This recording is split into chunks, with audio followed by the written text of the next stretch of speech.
Kita pasti sering dengar istilah jadilah diri sendiri atau be yourself. Nah emang sih di satu sisi istilah ini ngajarin kita untuk tidak buta sama kejelekan kita. Yang harus kita ubah ya kita harus ubah. Nah tapi masalahnya di sisi lain perubahan ini tuh berdasarkan diri kita sendiri. Kita yang nentuin versi terbaik diri kita yang membentuk identitas kita bukan arahan atau pendapat dari orang lain. Nah kalau kayak gini ada sedikit problem nih.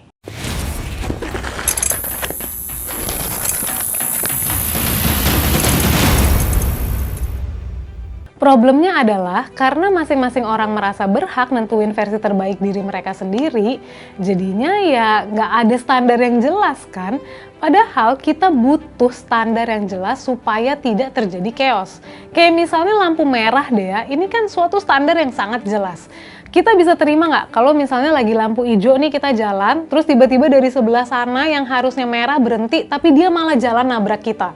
Terus waktu ditanya alasannya, ya karena menurut gue standarnya harusnya merah tuh jalan. Nah, kita nggak mungkin terima kan? Satu-satunya standar yang jelas untuk kita menjadi versi terbaik diri kita adalah firman Tuhan. Hanya firman Tuhan yang bisa kasih tahu ke kita apa yang baik dan benar, dan bagaimana seharusnya kita berubah menjadi seperti yang Tuhan mau. Nah, firman Tuhan udah bilang nih, kalau kita ini kan manusia berdosa yang berlawanan dengan standarnya Tuhan. Kita ini cuma bisa nurut sama kehendak yang berdosa dan cuma pantas nerima upah maut. Jadi solusinya adalah kita harus diberikan diri yang baru atau lahir baru. Nah di dalam diri yang baru ini ada Roh Kudus yang akan terus menuntun kita untuk tahu standar yang benar dalam menjadi manusia, yaitu untuk menjadi sama seperti Kristus. Yang cirinya adalah terus melawan atau mematikan dosa, terus taat firman Tuhan atau kehendak Bapa, dan terus bertumbuh di dalam mengasihi Tuhan dan sesama. Maka menjadi diri sendiri itu bukan tentang melihat ke dalam diri sih, tapi justru kita harus lihat keluar diri kita, yaitu ke Kristus.